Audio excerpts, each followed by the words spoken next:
Okay, great. Thanks, Ben, for giving a bit of introduction. So as he mentioned, I'm Amelia Moretti. I'm a policy researcher with Health Justice, which is a law reform organization dedicated to upholding the human rights of people detained under BC's Mental Health Act. Previously, I held leadership positions at the Canadian Mental Health Association and the Social Planning and Research Council of BC. My research over the years has spanned many topics, such as economic security, housing and homelessness, policing reform, and access to healthcare, and is ultimately aimed to reduce health and social inequities through evidence-based policy and advocacy. So today, I'll be sharing research from a project I undertook while at the Canadian Mental Health Association that examined the intersection of human rights and the social determinants of health, specifically for people living with mental health disabilities.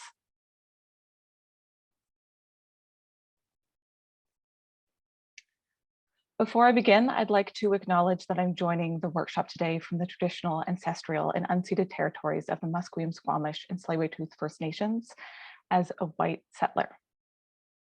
Decolonization is top of mind for this event, not only because Truth and Reconciliation Day is on Friday, but also because social isolation, loneliness, and their negative impacts on the health and well-being disproportionately affect Indigenous people.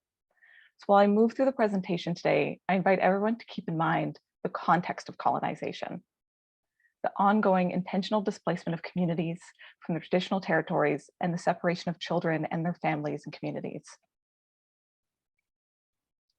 These undermine protective factors for health and interrupt ways of sharing knowledge, family dynamics and structures, communities, cultural land-based practices, and languages. And these colonial dynamics continue today in public systems and across broader society. Recognizing this is foundational to understanding the impacts of genocide, colonization, and racism on First Nations, Métis, and Inuit peoples, as well as the resistance and resilience from these systems.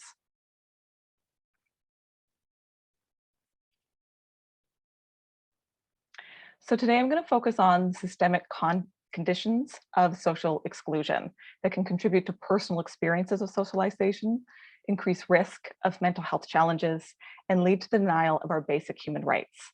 And I'll touch on how this affects all of us, and then narrow in on how it disproportionately impacts those who are living with a mental health disability.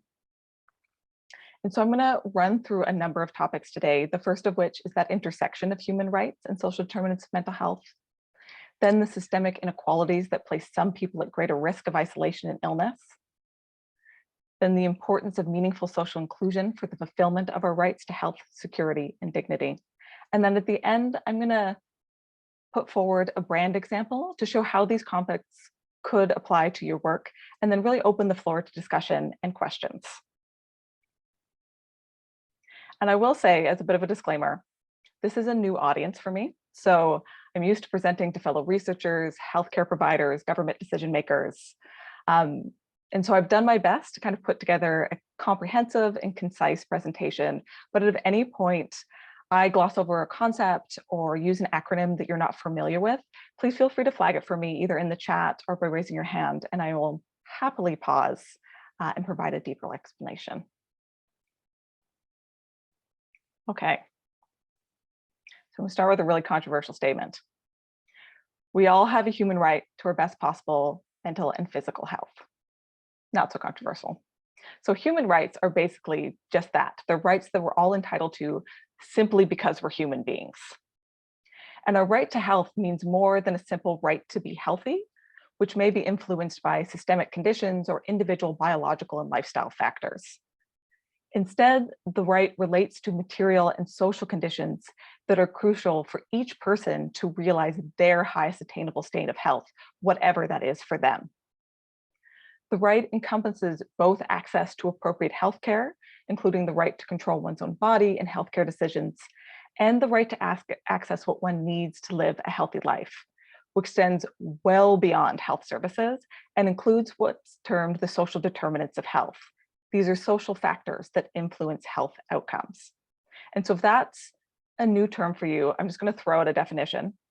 So the World Health Organization defines it as the conditions in which people are born, grow, work, live, and age, and the wider set of forces and systems shaping the conditions of daily life. So this includes a number of the items that are up on the screen here.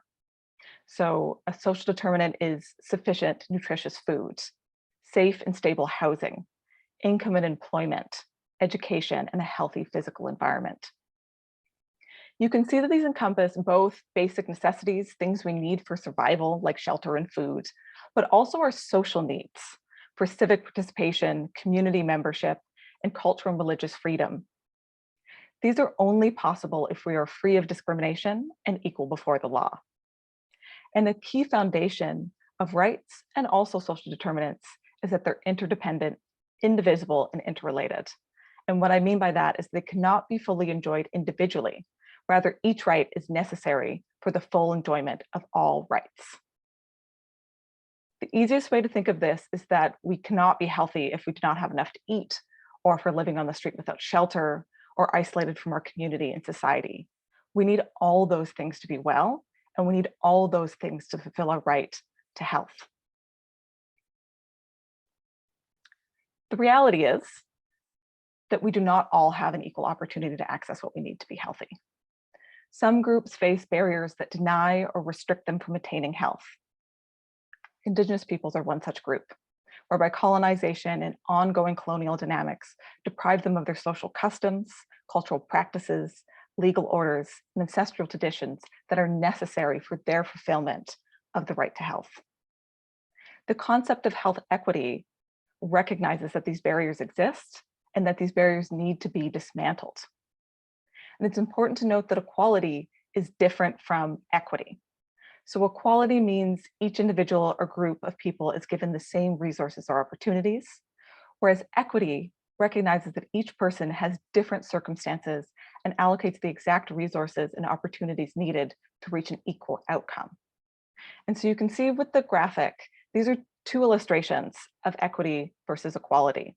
So if you saw 3 people drowning and they were all different distances from the shore, you would never throw the life raft out to the first person and then expect the other 2 to swim in closer in order to be saved. You would throw the life raft out to them where they are to ensure their survival. And so throwing the life raft out is an example of equity, and throwing it nearest to the shore where the first person is an example of equality.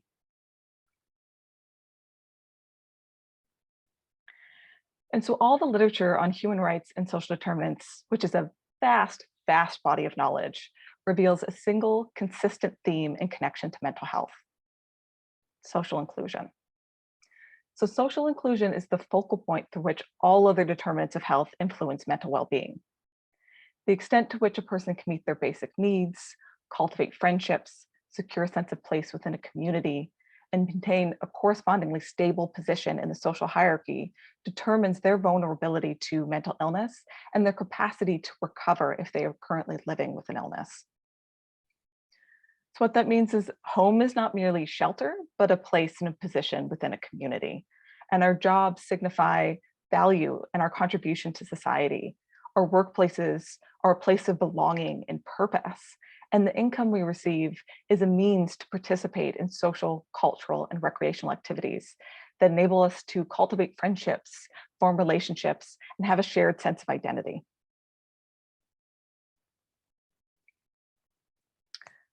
Correspondingly, mental illness is more likely to develop for those who face social exclusion. What's illustrated here are the 5 compounding layers of social exclusion, and each layer heightens the risk that a person will experience social isolation, loneliness, and then develop mental health challenges. And I'm going to walk through each layer one by one, but I want to point out that this image represents the precarity of someone who experiences social exclusion and is reliant on our public systems to meet their basic needs. There is a reason why common mental health problems such as depression and anxiety are more likely to affect people who are low income, who are marginalized, who face recurrent discrimination. And I'm going to talk about that in a bit more detail.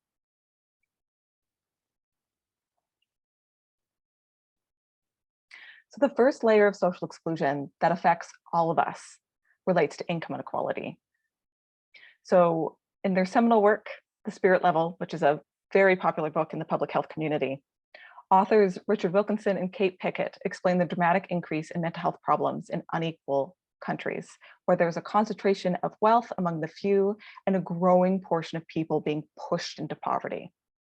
And what they say is that insecure narcissism, their term, is correlated to experiences of chronic stress.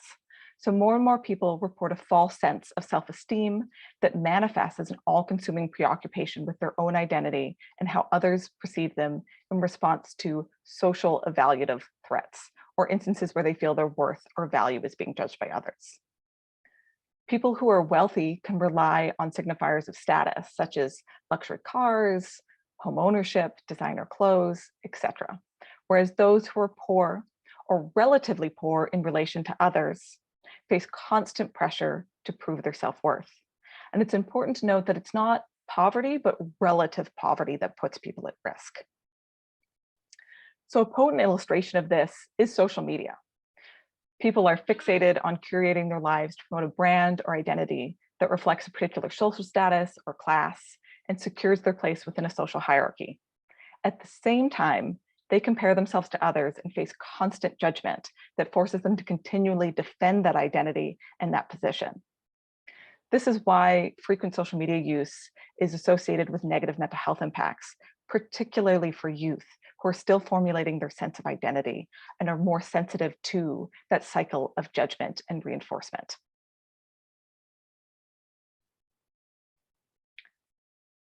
The next layer of social exclusion, again, I think is familiar to all of us at some point in our lives, is that life is simply expensive and social participation is costly. Whether that's going out to dinner with friends or traveling, whatever it may be. And so people who are near or at the poverty line may find themselves with little to no money for time out with friends or the pursuit of hobbies, whether that's just simple bus fare to get to a park.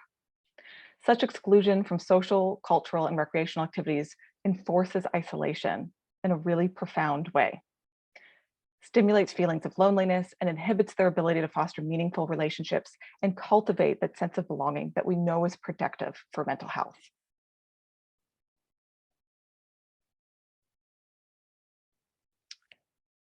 The next layer relates to those who are living in poverty.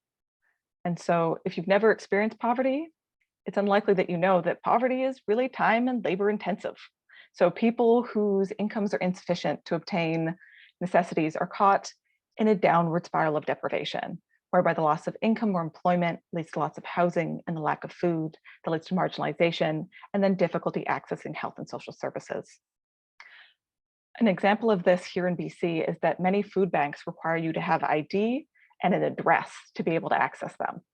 So if you're homeless or staying at a shelter, or you've lost your ID, you're unable to access food. You're unable to access the very charitable service set up to support you. And so that chronic stress of not knowing where, how to prepare the basics for your survival, not only takes up a person's energy and deprioritizes social connection because you're focused on survival, it also increases vulnerability to chronic mental health related illness.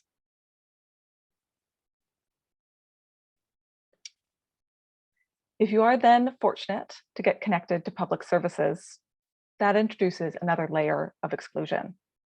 So our public services like income and disability assistance, subsidized housing, Work BC employment supports are intended to stop this downward spiral and provide people with the resources they need to obtain basic necessities, meet their social needs, and fulfill their right to health. In fact, Canada is a signatory to international agreements that places an obligation on them to provide these public services. But the reality is that they don't. They do not adequately meet needs. So people who access services are called upon to ask for help repeatedly, go through rigorous application procedures, and be turned away multiple times. And when they are approved, they receive supports that are insufficient to meet their basic needs. As an example, disability assistance provides people $1,100 a month for everything: housing, food, everything. And so that process of iterative help seeking followed by rejection reinforces the concept that people who are low income are less valuable, have no worth, and then entrenches their feelings of isolation and loneliness. And the image up on the screen, which is very convoluted and complex, is actually a step-by-step pathway to somebody getting on disability assistance. So there are 19 administrative bureaucratic steps that somebody needs to go to in order to receive that measly $1,100 a month. And one of the things I want to point out about this is that the way that the process is set up is actually discriminatory towards people with mental health disabilities. Despite the fact that 50% of the people who have a persons with disability status with the province report mental illness as their primary diagnosis, the pathway and procedure is set up in such a way to exclude them. So it's complicated to the degree that if somebody doesn't have an advocate who knows the system, who can walk them through it, they can't navigate it on their own and complete all of the application procedures. But if they are able to do it on their own, that disproves their disability in such a way that their application is denied.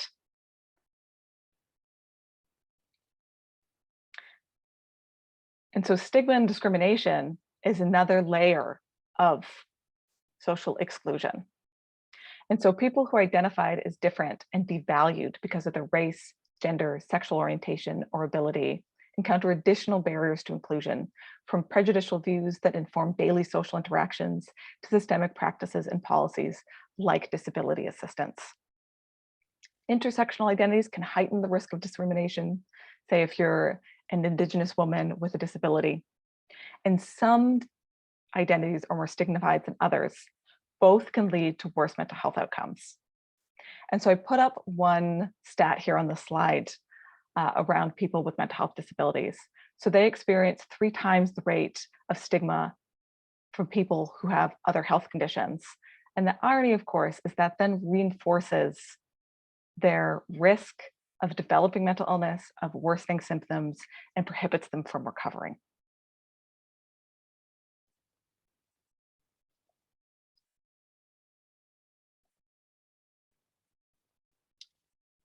And so I've talked about human rights and the social determinants of mental health, and I've touched on ways that public services are intended to support those most at risk of isolation and illness. What does it have to do with brands? And this was a question that I posed to myself, and then tried to find a relevant example. And I found one that was, I think, pretty popular in the media. So Lush Cosmetics deactivated their Instagram, Facebook, TikTok, and Snapchat in response to growing concerns about the mental health impacts of social media. They then redirected their efforts to produce a podcast that explores what personal, social, and environmental care and well-being really mean in today's society and center perspectives of people who experience marginalization. What was interesting to me about this example is it's not only what a brand can do to promote inclusion, but what they can stop doing to exclude people. And so I just wanted to pause here and kind of open it up to the floor and pose you a question of how does this example address social exclusion and its impacts on mental health? And what does this spark for you in terms of ideas of what your brand could do? I'm also happy to take any questions that you may have about the content that I've covered thus far.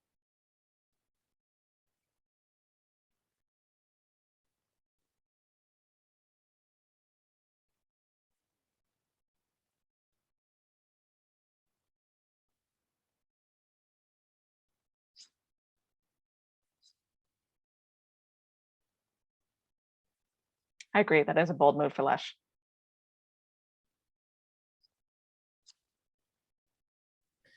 Do we know how it panned out for them?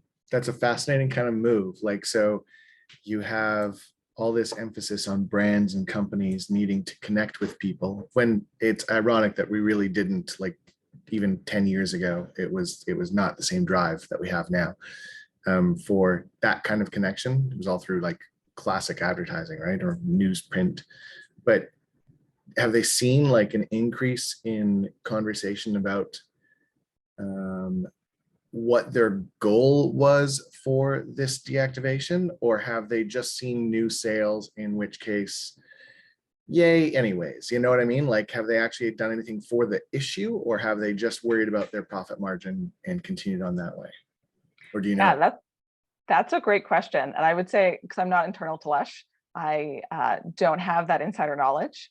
But I will say that it did bring a lot of attention to the mental health impacts of social media. I remember even chatting about it at a board meeting for the Canadian Mental Health Association. And it did kind of put pressure on people to think differently about social media, because I think often people see it as a place of connection. It's a way for people to maintain and forge friendships, but it also is a place where people experience bullying and judgment and racism and other forms of discrimination. So I think it helped to shine that dual lens on it. And I suspect, since they're continuing on this vein, that it hasn't had too negative of an impact on their bottom line.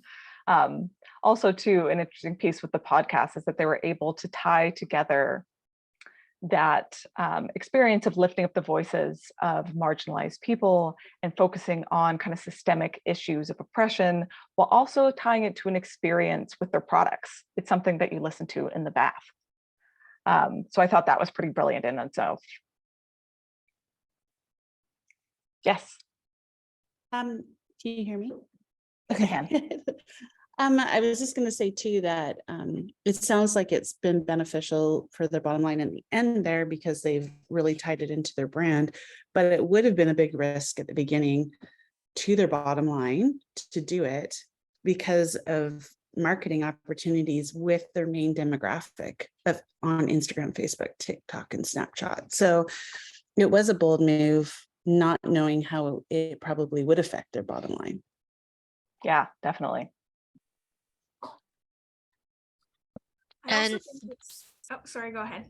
I was also curious if it's changed their social media strategy in terms of how they represent their brand and engage with, their customers or followers. Because it is, with regards to the mental health effects of social media, it's also brands that are part of the negative impact, right? Yeah, and I think that's really important thing to recognize, is that even if there is good intentions or like strong rationale for certain social media marketing techniques, there is often unintended effects. And that's something that we keep in mind a lot in public policy, because there's often a positive intention and then a slew of harmful unintended consequences. And I know that they didn't leave every single social media channel, so they still are on like LinkedIn and a few others, but they were very intentional about the ones they decided to leave. Danielle, I saw that you're opposed to jump in. Yeah, I also think, like, on the bold side of it, it's also really brave. And I went off social media 2 years ago, and I remember the only thing that I thought about was I'm going to be disconnected from people. And it was actually the opposite. I felt like I was no longer thinking about the same things. It wasn't consuming a side of me.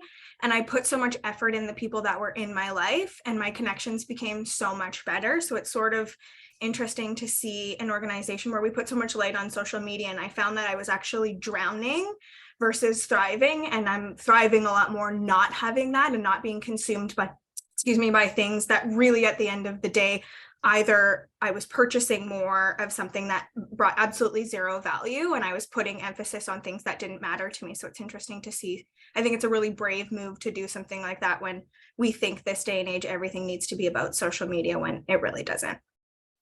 Yeah, absolutely. And I think a lot of people are consciously making that choice to disengage from social media more and more, because they're noticing those negative mental health impacts on themselves. Yeah, which is also a challenge, because one, recognizing the addiction to social media and that it's not healthy, but it's kind of really hard to disengage, even if you intentionally say I will. It's just it's kind of embedded. I'm just watching my daughter and some of their friends, that they're always connected. And there are positives for sure, but it's so I don't know if it's kind of like games. Games are designed to engage you for as long as possible, and that's kind of how they make money, right? TV shows, you work with a format of 20 minutes, so at least there's potential to stop after one show, but games do not. Social media, you're always there, right? Mhm. It's intended to be always, kind of on and always connected. So I was interested in this and seeing if, for a brand like Lush Cosmetics, if after recognizing it, are they disconnected, but on the platforms that they're still present on, are they changing their tactics? Are they, in terms of campaigns and stuff, so that I don't know what that means, but Yeah, I imagine that there has been a wholesale shift to accommodate this move. And like you say, social media is embedded as part of our social fabric. It has that double-edged sword of like a place of inclusion and a place of exclusion. So navigating it is really complex, and there isn't any one solution of just completely exiting. And I think it would look different for every individual or any brand who chose to take that step. And so, conscious of time, I just kind of wanted to leave you with a few takeaways based on the information I shared today. So I kind of posed it as 5 questions that you could keep in mind and pose to yourselves as you're generating your solutions to tackle social isolation. So the first of which is, does the solution contribute to the fulfillment of our human rights? Is the solution equitable? Is it able to target a particular population? Or if you say it's accessible to everybody, is it truly accessible? Thinking back to that diagram of the life at rest. What layer of social exclusion does the solution seek to address? Is it for everyone? Is it for people experiencing poverty? Is it for people living with disabilities or who face other marginalized circumstances? And then how can equity-seeking groups be included? So what I haven't talked about, but that's a really important feature of all the research that I've done, is that I've done it in partnership with people who are most impacted. So thinking about how they can be included in generating and implementing the solution. And then lastly, what impact does the solution have on mental health? Does it lead to better mental health outcomes for the people it's intended to target? And so with that, I think I have 1 minute left. And so I'll leave that with you. If there's any final reflections or questions, I think I got 30 seconds. Thank you very much for this. Yeah. Yeah, thank you very much. mhm. I'll Thank you. remove the spotlight so Amelia can see me clapping. Thank you very much, Amelia.